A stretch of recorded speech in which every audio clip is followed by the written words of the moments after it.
Ça a l'air d'être bon. Les amis, pour cette première vidéo de décembre, j'avais envie de vous refaire une vidéo sur l'estime de soi. J'en avais fait une première l'année dernière, je vous la remets juste ici, où j'avais partagé 6 conseils concrets pour apprendre à plus s'estimer. Pour donner un peu de contexte, l'estime de soi, ça a été, et c'est encore en soi, parce que on peut toujours avoir plus d'estime pour soi-même, on peut toujours la développer un peu plus, mais ça a été longtemps, je pense, une problématique chez moi que peut-être je n'avais pas suffisamment conscientisée.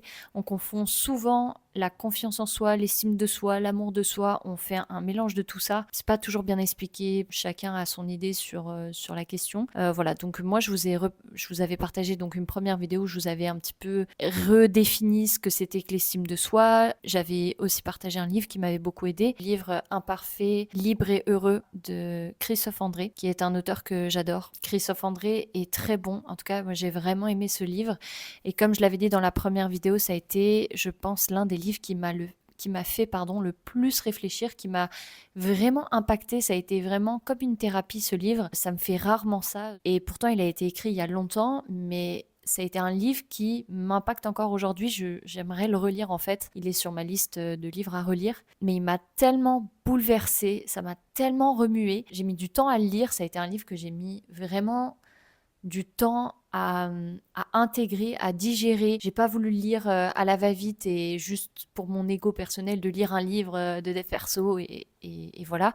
Je me suis vraiment dit, il y a des vraies pépites dans ce livre et j'ai intérêt à vraiment l'appliquer ou essayer de le décortiquer pour voir comment je pouvais l'appliquer dans ma vie. En tout cas, ça a tellement résonné en moi. Il y a eu tellement de situations où je n'avais pas mis le mot, je n'avais pas conscientisé qu'en fait, j'avais des comportements qui étaient liés à un manque d'estime de moi profond. Et encore aujourd'hui, je veux dire, encore une fois, l'estime de soi, il n'y a pas un jour où tu coches la case, c'est bon, j'ai de l'estime pour moi-même. Il y en a à qui ça pourrait décourager de dire qu'en fait, c'est un chemin sans fin.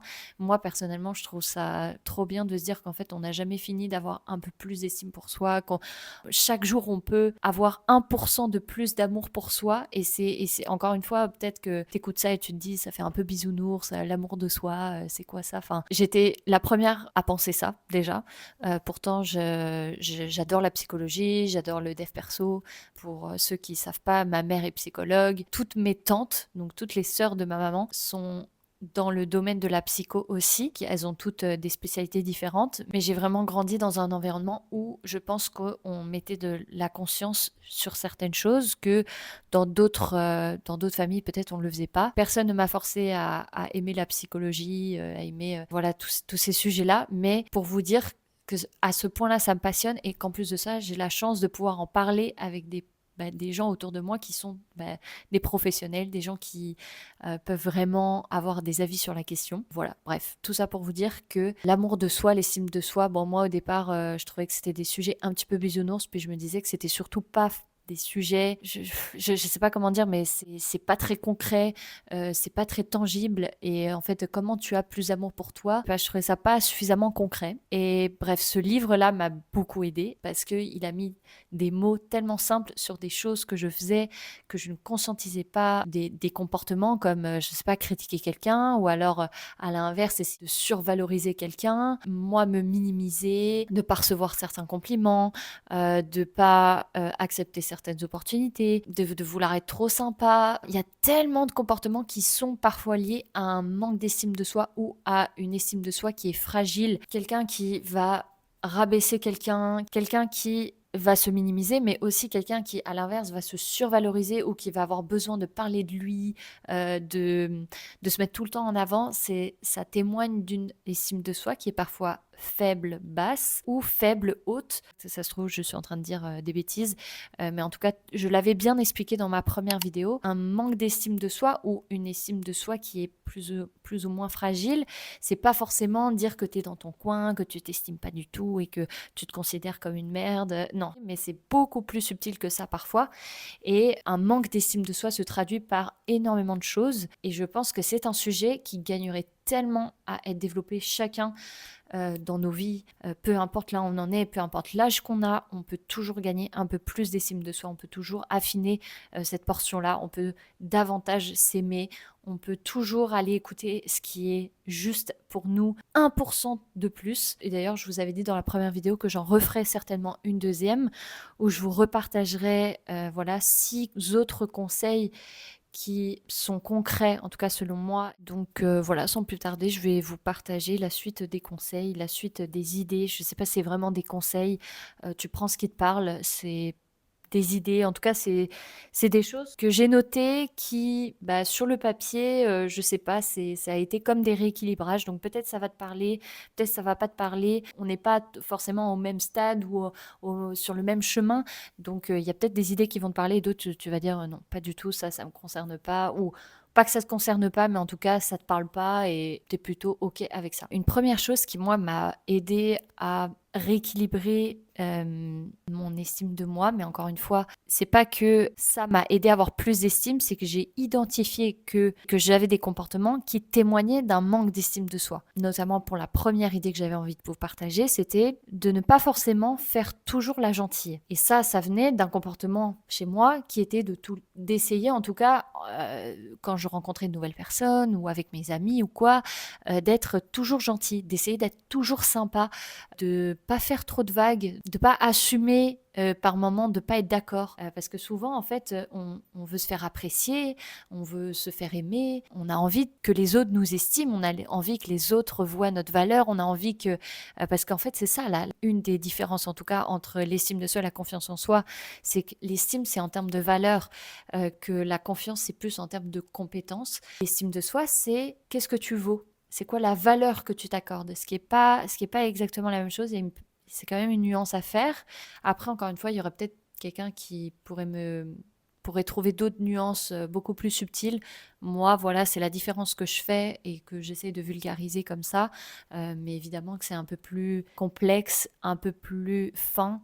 Pour le faire simple pour cette vidéo, voilà la différence que je ferai entre les deux. Et quand on a parfois une estime de soi qui est fragile, basse ou fragile haute, on n'a pas forcément les mêmes comportements, mais moi en tout cas, j'avais tendance à être trop sympa, ou en tout cas à vouloir montrer que j'étais que gentille. Alors que par exemple dans mon cercle familial, avec mes parents, mon frère, voilà, mes amis très très proches, j'ai pas vraiment tendance à avoir ce masque. Je suis moi, mais parce que je pense que en face, j'ai quelqu'un qui m'aime inconditionnellement, qui peu importe ce que je fais va m'aimer, va me valoriser, donc je peux être plus moi-même. En tout cas, quelque chose que j'ai envie de faire progresser, c'est de ne pas toujours faire la gentille, de sourire tout le temps, d'être plus sincère, en fait, d'être plus vrai. Ça m'a aidé à asseoir mon estime de moi, un espèce de masque qui sert à rien, qui est absolument pas inspirant, parce que ça se sent en fait. Le problème, c'est qu'on pense que ça ne se voit pas, on pense que ça ne se sent pas, mais en réalité, j'en suis persuadée que consciemment ou inconsciemment, la personne en face, elle ressent que t'es pas 100% vrai, t'es pas toi complètement. Personne ne pourra t'estimer si toi, tu ne t'estimes pas suffisamment. En fait, tu pourras chercher la validation à l'extérieur, tu pourras toujours chercher à ce que quelqu'un te valide, à ce que quelqu'un reconnaisse que tu as de la valeur, mais en soi, ça n'arrivera pas, ou en tout cas jamais à la hauteur que ce que tu voudrais, tant que ça vient pas d'abord de toi, même si ça fait très cliché de parler comme ça. Mais la réalité, c'est que c'est ça. Personne te donnera suffisamment de valeur, personne te donnera à la hauteur de ce que tu aimerais. Donc voilà une première chose que je fais parmi toutes les idées que je vous ai déjà partagées, donc notamment dans la dernière vidéo. Mais là, voilà, c'est la première idée, de ne pas forcément être que gentil, être que sympathique. Paradoxalement, quand tu t'assumes un peu plus, l'autre en face te trouve vachement authentique, même si t'es pas d'accord avec lui, même si t'es vrai. En fait, c'est tellement plus impactant, inspirant, d'avoir quelqu'un en face qui ose te dire quelque chose qui est peut-être pas forcément en raccord avec toi, mais qui ose être vrai, que ça donne aussi la permission aux autres d'être eux-mêmes. Ça fait du bien à tous, en fait. Quand tu t'estimes toi, quand tu assois ton estime et que tu assumes un peu plus qui tu es, ça donne la permission à d'autres. Tu ne t'aides pas que toi. Et tu pourrais même te dire que c'est un acte altruiste, c'est un acte de générosité. Tu es en train d'aider les autres en étant toi préoccupé par ton développement, par le fait d'être plus vrai. La deuxième chose que j'essaie d'arrêter de faire, ou pas d'arrêter, mais en tout cas de mesurer, de conscientiser, parce que souvent c'est un pilote automatique, je m'en rendais même pas compte. Souvent quand on a une estime de soi qui est fragile, fragile haute ou fragile basse, encore une fois, je vous ramène à la dernière vidéo, on va être en suradaptation. Moi j'étais en pilote automatique et je me rendais même plus compte, j'étais avec certaines personnes et je me suradaptais. C'est une qualité de s'adapter, c'est une qualité d'adapter son discours à la personne que tu as en face, à mesurer ton discours, à savoir à qui tu parles, à être stratégique. Parfois dans la vie, il faut être stratégique et il y a des choses que tu ne peux pas dire à tout le monde. Ça, c'est mon avis. Chacun peut avoir le sien en tout cas pour ça. Mais moi, par exemple, je me suradaptais. C'est pas juste de l'adaptation, c'était de la suradaptation. Donc, par exemple, avec des amis, je me posais même pas la question de qu'est-ce que je voulais. Je pense qu'on a tous vécu ce moment-là où tu es au resto et tu sais pas quoi choisir. Tu te dis, je vais faire comme l'autre. Si lui, il veut tel restaurant, on va le laisser choisir tel restaurant. Si tout le monde veut ça, on va faire comme ça. Et en fait, tu te suradaptes à la personne qui est en face ou au groupe qui est en face. Tu vas pas oser déranger, tu oseras pas dire ce qui te ferait du bien à toi. Conscientise le moment où je sens que je suis en suradaptation, que j'écoute plus mes besoins, que j'écoute plus ce qu'il y a au fond de moi ou ce qui est important pour moi, ouais, je mets plus de conscience là-dessus. Et je me dis, ah, attends, est-ce que là, tu le fais pour lui faire plaisir? Est-ce que tu le fais parce que c'est intéressant aussi de t'adapter à la personne en face consciemment. Tu sais que voilà, peut-être que la personne en ce moment, elle va pas bien, tu vas t'adapter, tu vas être simple. Enfin, en tout cas, moi, c'est comme ça que je le fais.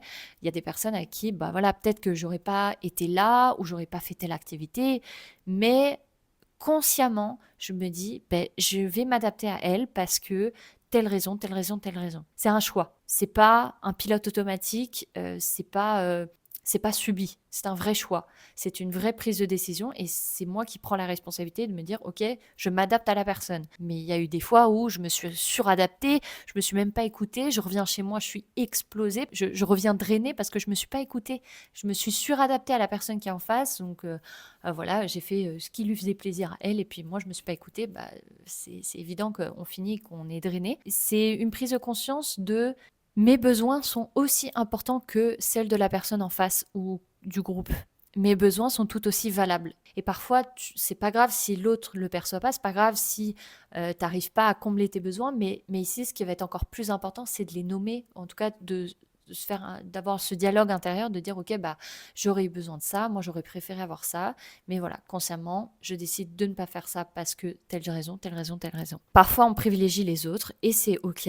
Et puis parfois, c'est toi que tu vas privilégier, tu vas oser, en tout cas moi c'est ça, je vais oser dire, par exemple, non, moi j'ai pas forcément envie d'aller dans un restaurant, là par exemple j'ai envie d'aller juste dans un café, mais il y aurait plein d'autres exemples, mais là c'est ceux qui me viennent là maintenant. Il commence à faire nuit ici à Montréal, donc j'espère que la lumière sera pas trop moche. Une troisième chose que je fais aujourd'hui de plus en plus et qui m'aide à vraiment avoir plus d'estime pour moi, asseoir mon estime de moi, c'est de me demander régulièrement qu'est-ce qui est juste pour moi. Je vais être dans une soirée, on va me proposer quelque chose, ou alors on me propose une activité, je sens que j'ai pas trop envie d'y aller, je vais me demander ok, qu'est-ce qui est juste pour moi. Peut-être que là, en fait, c'est juste que ce week-end, j'avais pas forcément envie de sortir, j'avais pas forcément envie de voir des gens. Là, ce qui est juste pour moi, c'est de rester chez moi et de prendre du temps pour, par exemple, aller lire, j'en sais rien. La personne te propose, je sais pas, de se voir pendant une journée entière et toi tu dis ok, j'ai pas trop envie, qu'est-ce qui est juste pour moi? Moi, ce qui serait juste pour moi, c'est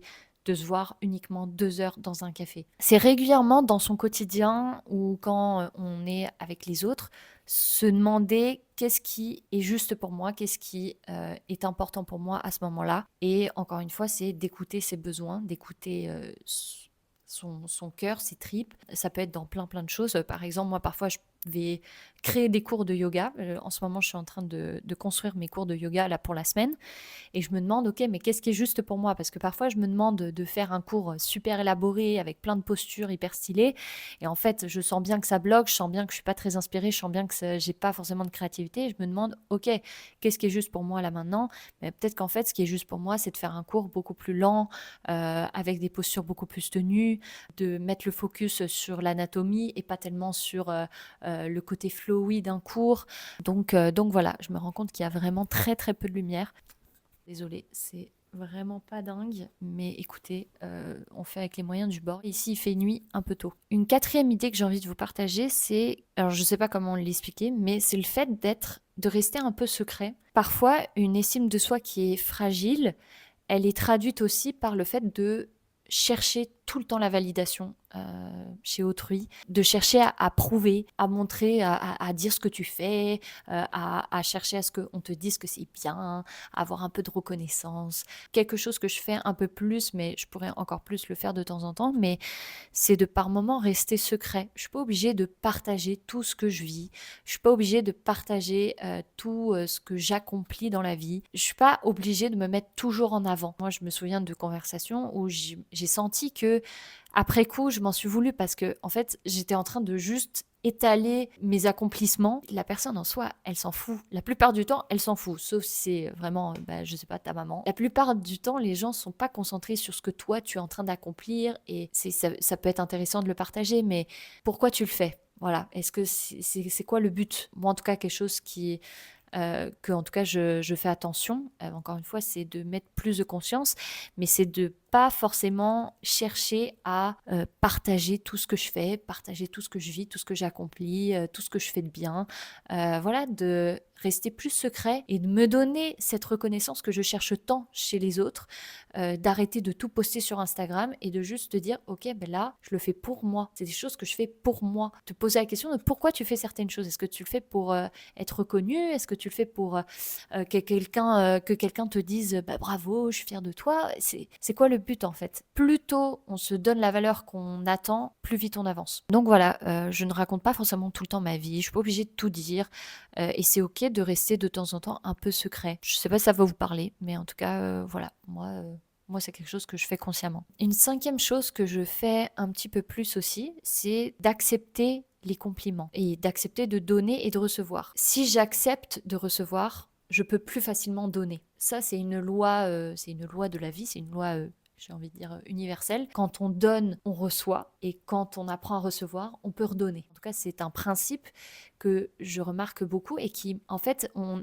est plus ou moins à l'aise avec l'un ou l'autre. Il y en a qui vont être très mal à l'aise à recevoir. Et le problème, c'est que si tu n'apprends pas à recevoir, et ça peut être recevoir des cadeaux, recevoir des compliments, recevoir des opportunités, plus tu apprends à recevoir ce que la vie t'offre, ce que les autres t'apportent, plus tu peux redonner après par la suite. À l'inverse aussi, il y a des personnes qui vont être très à l'aise à recevoir, mais qui vont peut-être pas ou peu donner. Moi, c'était beaucoup dans le fait de recevoir, par exemple, des compliments. On avait tendance à me donner un compliment, me faire un compliment, et tout de suite, je renvoyais la balle. Je disais, ah, mais toi aussi, t'es jolie, mais toi aussi, t'es inspirant. Je recevais pas le compliment. Encore aujourd'hui, c'est pas toujours facile, entre guillemets, je pourrais avoir tendance à renvoyer la balle, parce qu'en plus, je le pense aussi sincèrement. Parfois, c'est même pas que tu le penses sincèrement, c'est que c'est automatique. Encore une fois, en pilote automatique, on te fait un compliment tout de suite. Ah oui, mais toi aussi, t'es super. Non, mais toi, gna gna gna. Tu sais, juste d'accepter de recevoir.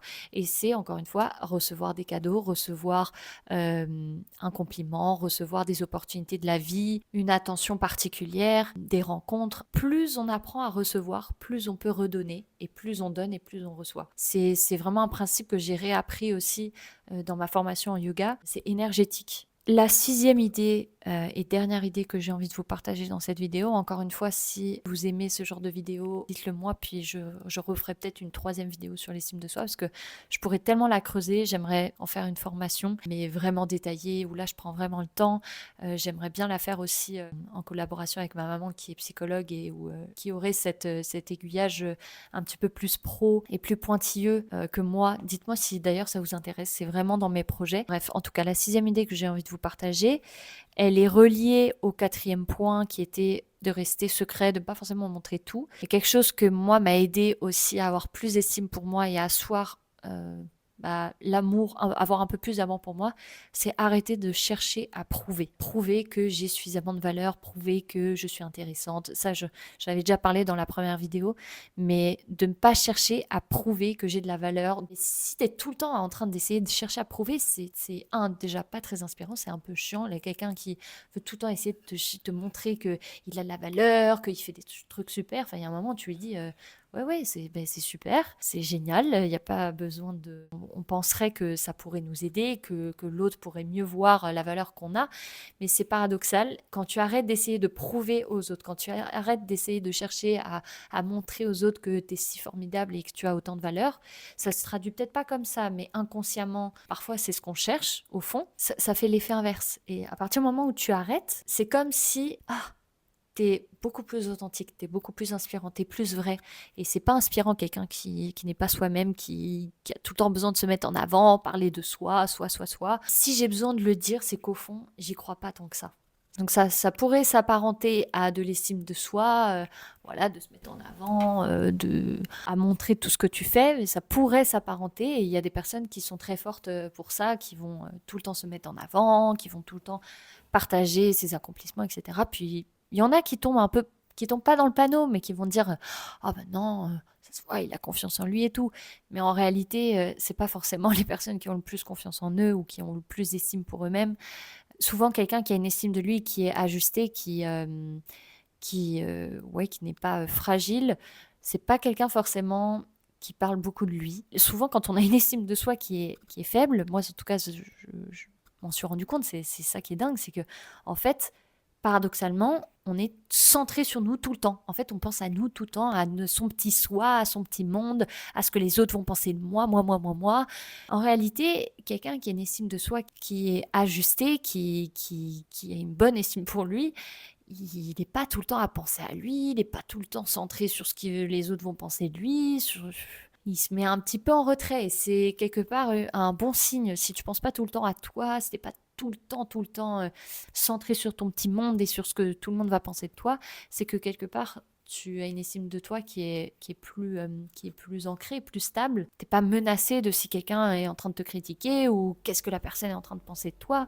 Bref, voilà, c'est une petite subtilité. Ça rejoint globalement les autres idées que je vous ai partagées, mais voilà, ça me semblait important de le mentionner comme ça. Donc voilà pour la vidéo, j'espère qu'elle vous aura aidé. Je suis désolée pour cet éclairage qui a décliné plus on avançait dans la vidéo. Je fais comme je peux avec la météo. Je vous souhaite une très belle soirée. Je vous dis soirée, mais parce que chez moi il fait nuit là. Mais une très bonne journée si tu as écouté ça dans la journée. Et je te dis à bientôt pour la prochaine vidéo en décembre. Et puis en attendant, n'hésite pas à aller me suivre sur Instagram. Je poste toutes les semaines sur ma newsletter. Tous les lundis matins, j'envoie un texte, mes pensées du moment, des citations. Elles sont courtes, elles sont très brutes, elles sont très spontanées. Voilà, c'est ça le mot que je cherchais. Elles sont spontanées, elles sont écrites dans la semaine. Donc voilà, c'est pas des gros pavés à rallonge. Donc voilà, n'hésite pas à aller me suivre là-bas. Et puis je te dis à bientôt pour la prochaine vidéo. Salut!